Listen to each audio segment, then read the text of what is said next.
5, 4, 3, 2, 1, 0. People could, in fact, have described the Catholic Church and Catholicism in general in any number of ways. But what about Refuge for Rationality?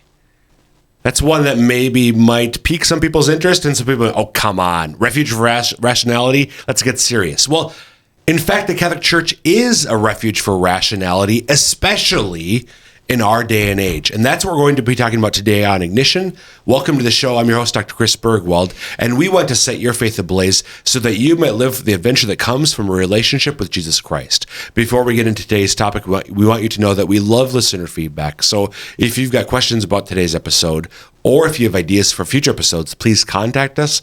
The easiest way to do so is by email, and the address is, slowly, Renae. ignition@sfcatholic.org. Yes, ignition@sfcatholic.org. It's been a while since I slowed down because I've been told in the past, Chris, Slow down. Can't catch the email address. You say it too quickly. Ignition@sfcatholic.org. If you watch the show, Elise pops it up at the bottom of the screen. She pops it up. Yes. She holds a little piece of paper that says right for the camera right there. It's taped to a popsicle stick. Yeah. That's how we roll here at the Diocese of Sioux Falls. Renae Kranz, good to have you here again. Yes, thank you. You were here a couple weeks ago? Yeah. That was a couple weeks ago. Did you know that?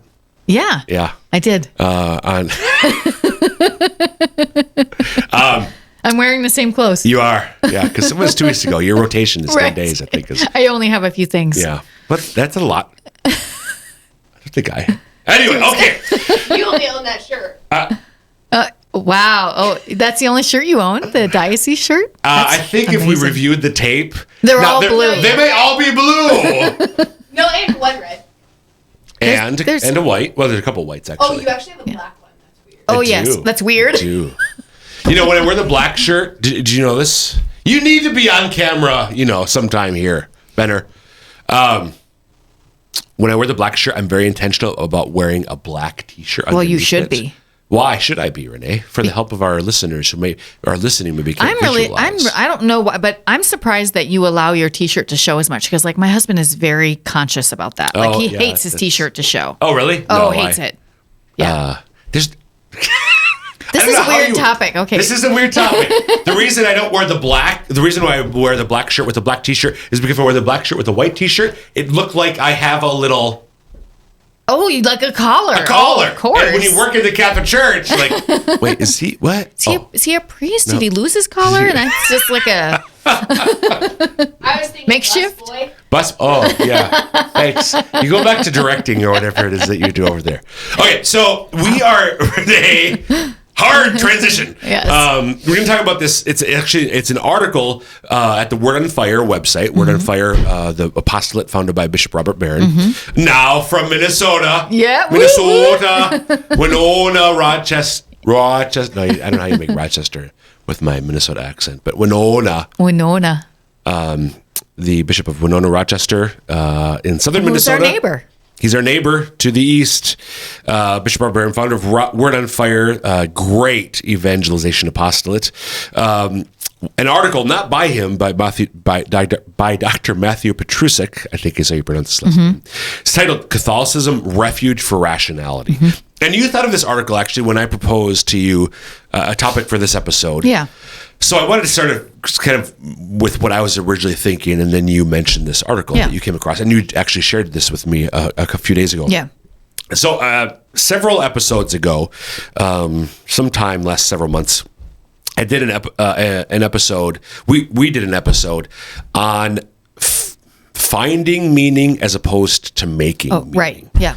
And so the point of that episode was how in our culture, rather than trying to find truth, we make you got to make your own truth. Right. Is a phrase you right. hear. But the idea of truth, the way it's always been understood is no. Truth is about the way things are, right. And so our task as human beings is to discover the truth. Aristotle said that by nature, all human beings desire to know. To know means to find out about how things are. What is the nature of reality? But in our era, in our day and age, people have flipped that. And this has roots in bad philosophy from a few centuries ago, as is often the case. Of course. Of now where, no, we impose meaning on other things. Right. We impose meaning. We make meaning. We don't discover the meaning of the truth of things. We make meaning. We make the truth of things. Yeah. And this is at the origin of all sorts of problems in our society. And you thought so. This is because this is a topic that I think it's like a fundamental issue. Like it's a fundamental issue that underlies. It's a foundational issue in our culture. It's one that I'm going to be coming back to from time to time. And when I raised it today, you thought of this article by Dr. Petrusik. Because really you're trying to make your own truth based on how you feel, which is what this article talks about. Right. Yes, is doing things based on your feelings. Right. And, okay, so what's wrong with that? There's not necessarily something wrong with that, but when you base truth off of how you feel, it's going to be skewed almost always. Yeah, because our feelings are subjective. Right, they're subjective to us, and the whole idea of truth is truth is objective. Right. It's apart from what I think, it's apart from what I know. It's apart from. This is why the silly example I've used for decades, because all sorts of other people use the same example. This is why when we're in school, you know what happens sometimes?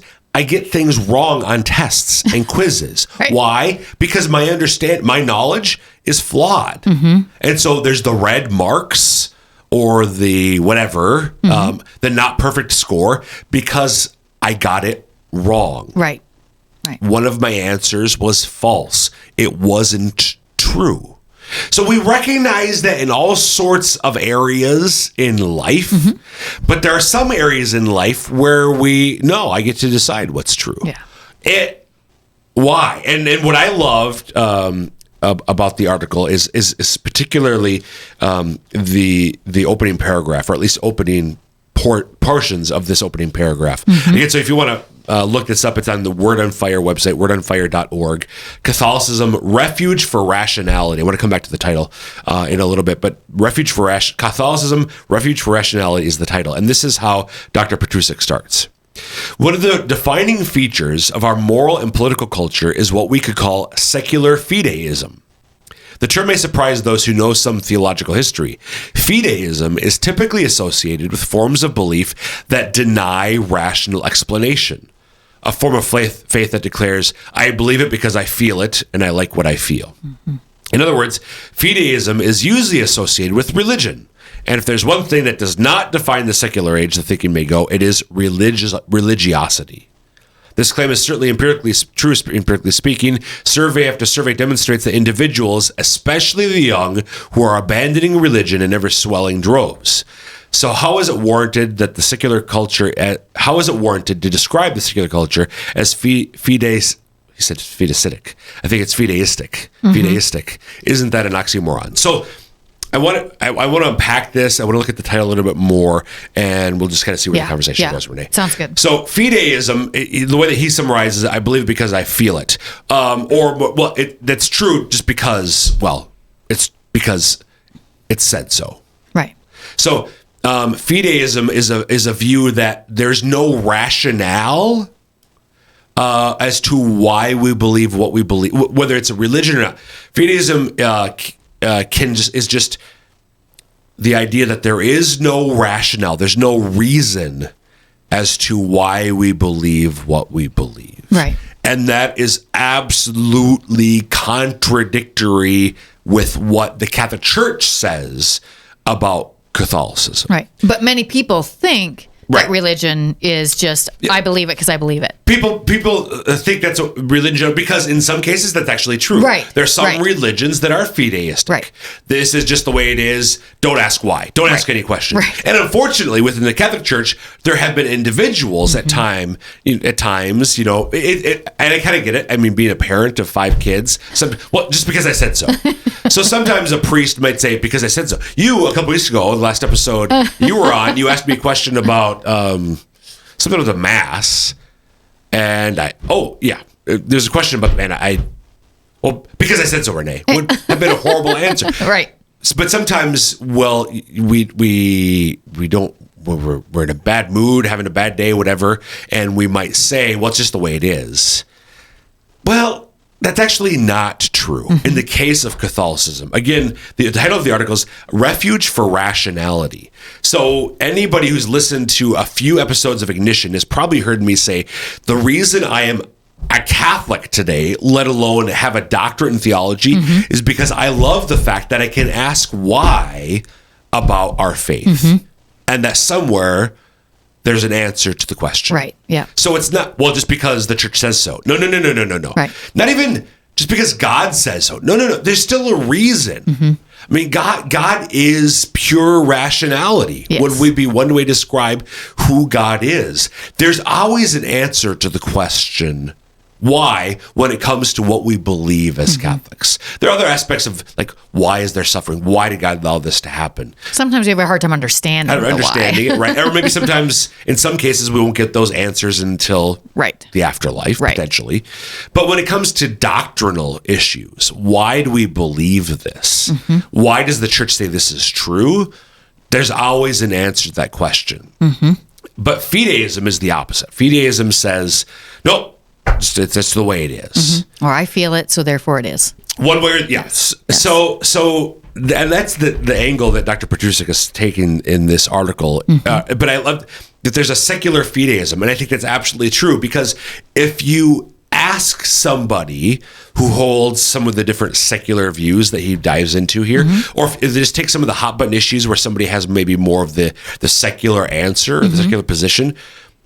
Well, why? If you ask them why, like, why do you think that, or what's the basis? Pretty quickly, you're going, well, I don't know. Well, that's what I think. That's fideism. Right.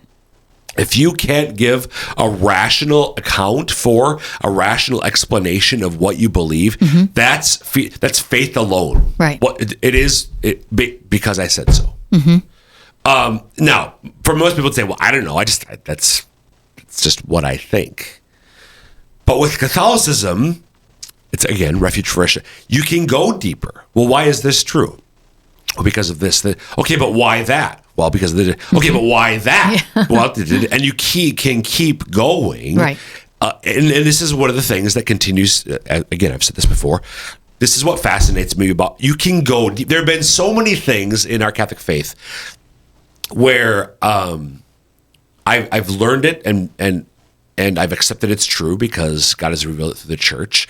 But later in life, I go back and I'm suddenly, for whatever reason, I'm fascinated by it. And this little thing, oh yeah, that's true. Like, oh my gosh, there's so much here. It's like you opening, it's like a little crack, and all of a sudden you see it's this massive canyon, this huge cave system that you can dive into and spelunking. You can go spelunking. Before I just saw the little crack, but you can go spelunking through the catechism. Yeah. That'd be a great title or something. Spelunking through the catechism. We'll do that after the Mass series. Okay, that sounds good. When we're done with that series. Yeah. Oh my gosh, that'd be a long series. Take us 10 years. So Catholicism is all about rationality. The church doesn't just permit and allow. The church encourages us to ask why. In fact, in our culture, no, I'm not saying like individuals actually, but sort of the underlying philosophy does not allow the questioning of the dominant ideas. Right. Absolutely. We're seeing that a lot right now. So that's kind of like the whole cancel culture. Yeah. Yeah. I'm not saying that people who quote unquote get canceled are necessarily right in what they think. Right. But the idea that you'd so what that is that's using power to shut down opposing. Why would I have to? If I'm, this is my thing on this. One of my things on this. I'm convinced that I can always give an explanation for my position. Right. And if my position is true, then I'm also convinced that I can always somehow show the fault, the error in an opposing position. Right. So I am perfectly comfortable as a Catholic with having a conversation, or in the best sense of the term, an argument. Right. Not like calling names and throwing things and a debate. Yeah, but having whether it's a debate or an argument or a conversation, I am always very comfortable sitting down with somebody who holds a different view than my own and having a conversation about that, because I believe in the power of rationality. Right. I believe in the power of reason. But what you see in our day and age so often, excuse me, is people just shutting down conversations and quote unquote canceling the other side. But why do you have to use power to shut down the conversation if you believed that reason's on your side? Right. You probably don't. Because maybe you Or believe you don't know the reasons. You don't know the reasons. Yes. Exactly. You might, well, reasons on my side, but you can articulate Because that. the Catholic themselves might do that sometimes to someone else. If they're questioning their faith, they might shut them down because they don't know the answers to their. I mean, I've seen that if you're not catechized well or whatever, Yep. and you're being confronted with something, you might do that instinctually. Yep. You don't have to. You don't have to. No, you don't, because the answers are there. Yep. Even if so, it is hard. I mean, when you're kind of like a couple episodes ago, you're like, it's okay to say I don't know. And I really in my case, I was because I think I do know, but I'm trying to like pull it out of the memory archives. Right. But it is because that's really humbling to have to say, well, I don't know. As Catholics, though, we should be humble. Yes. And therefore, we should be able to say, I don't know, but I know there's a reason to your question. Yep. And if you give me some time, let me do some exploration. I can go find it. Yeah. But in our cult, but the sort of the secularism of our day and age really is fideistic. This is just the way it is. Yeah. Well, why? Well, because someone said so. no, I think it's Right. got to shut you down, Right. deplatform you. You're right. And that's just, to me, that's very telling, especially because for so long the argument about had been made again, and Dr. Petrusik alluded to this, as did you. The argument has been that religion is superstitious and irrational and so on. And again, in some cases, that's true. You can't. It's a waste of time talking about religion, generally speaking, in most instances, because they're not the same. They're not all the same. They don't believe the same things. Right. So let's get specific. And here we're talking about the Catholic Church and Catholicism. The Catholic Church and Catholicism is not irrational. It is, as Dr. Petrusik describes it, a refuge for rationality. And a lot of people, I mean, there have been all sorts of people who have come into the church throughout history, including in our era, because they have found it, in fact, to be a refuge, a bastion, if you will, for rationality in an increasingly irrational age. Right. Because what's going on in our culture, generally speaking, is irrationality. Right. I actually find great comfort in, I love that he used the word refuge, because that's really what a rational world and a rational worldview gives you, like comfort. Yep. In that you know that, okay, I'm in the right spot. I'm understanding things the way they're supposed to. I can have confidence that I can defend, if I need to defend it, but also that you're in the right place. Like you're home. You're with God. Yep. You're in a good spot. Exactly. You're not in the spot of chaos. Right. Exactly. There's order. There's even though life, and we're not Pollyannish here in that it is a refuge in the midst of what is in many cases hard times, a hard life. I mean, suffering that we all endure. Some people, horrific suffering, but we all endure suffering in some way, shape, or form at some point in our lives. And within a rational worldview, within a rational religion, you find comfort and security within that in the midst of chaos. Yeah, something to hold on to and actually have hope in. Exactly. Yeah. Yep. Folks, if you're just tuning in and you're listening to Ignition, I'm your host, Dr. Chris Bergwald, talking today with Renae Kranz about the idea of the Catholic Church actually being a refuge for rationality, when in our culture today, actually, there's a lot of, as I was saying just a couple minutes ago, irrationality going on. So the thing, okay, actually, is there anything in particular from the article that you wanted to raise? Because I know you're the one who shared it with me, as we said earlier. You know, the one he goes through in the article and goes through 4 different things that are kind of very prevalent in our society. The science alone, supremacy of the individual will alone, supremacy of the collective will alone, and the supremacy of the market alone. Right. And to me, the one that is the most intriguing is the individual will alone, because as Americans, Yes. we value our freedom and we are Individualism. Rugged individualism. Rugged, yes. While that is not always a bad thing, Yep. it can be taken too far in one direction and to our detriment. Yep. So I found that really interesting. And And this- you have to remember that just because we're not always fully right on the right. Put it that way. Politically speaking. Yes. Yeah, absolutely. Yes. Like we can go too far. And we've talked, so this is one of the things, so the idea, like the philosophical idea, the moral political idea of individualism, Dr. Petrusik says, it's contemporarily expressed as, you do you, I'll do me. Right. And I've used similar language before, you be you. Right. You be you. It's very much a libertarian Yes, it is. idea. So I'm struck by something that he says in this context. Okay, so rather rooted in the philosophical tradition of Immanuel Kant or of John Locke, the moral and political theories of individualism not only maintain that individuals should never infringe upon others in their own pursuit of happiness, they hold that every definition of happiness is equally irrational, neither rational nor irrational, and thus equally preferential in nature. We know that's not true. So what that's saying is basically, you've got your own pursuit of happiness. I've got my own pursuit of happiness. They might be in some ways diametrically opposed, but we can't say one is better than the other. Right. We certainly can't say one is right and one is wrong. That's what this extreme individualism holds to. And when we do that, we lose the care for the common good. Right. what and it happens. just, again, this gets into the whole, it's making meaning as opposed to finding Right. meaning. Yes. You and I are both human beings. We're the same kind of creature. And this goes back again. This is completely apart from religion. This is philosophy, going back to Aristotle and the ancient Greek philosophers, and it's been part of the classical philosophical tradition ever since. You can figure out the purpose of something, how it's quote unquote fulfilled, by observing it. Right. And things that are of the same nature are going to be fulfilled in the same way. Right. So hammers are fulfilled by hammering things, not by telling time. Right. If you try to use a hammer to tell time, you're going to be frustrated, and the hammer would be quote unquote frustrated as Right. well. Right? It doesn't. If it had feelings. If it had feelings, if it had thoughts, it'd be frustrated Right. about that.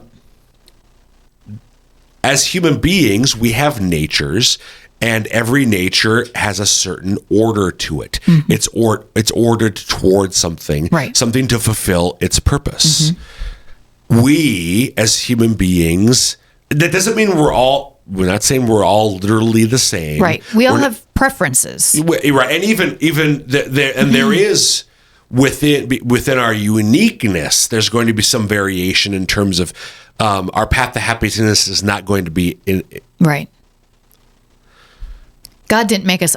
It's not going to be identical, although automatons. in some There. ways, Yeah. some might argue that it could be identical, but we'll get to that.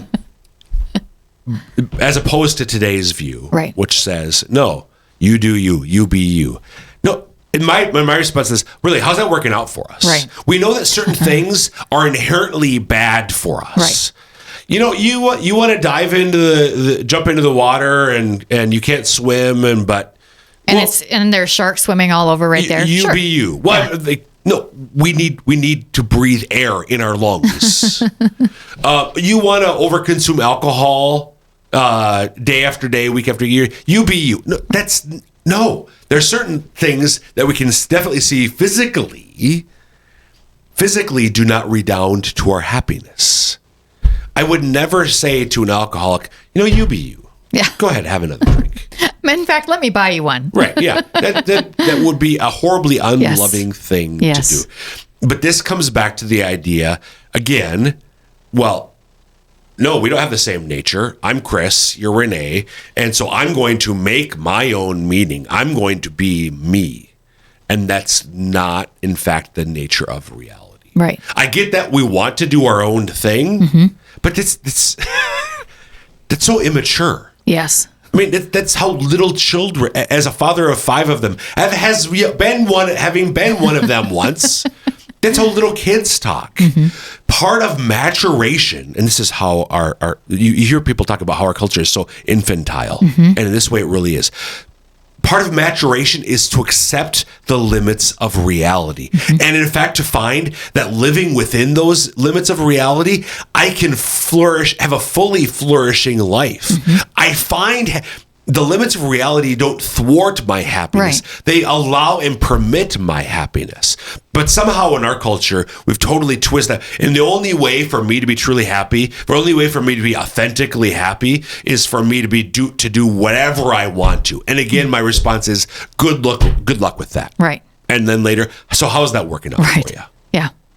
So, we got like 2 minutes left, Renae. That was a bit of a rant that I went on there. Well, but I think you're right. I mean, when you look at our society, our suicide rates are skyrocketing.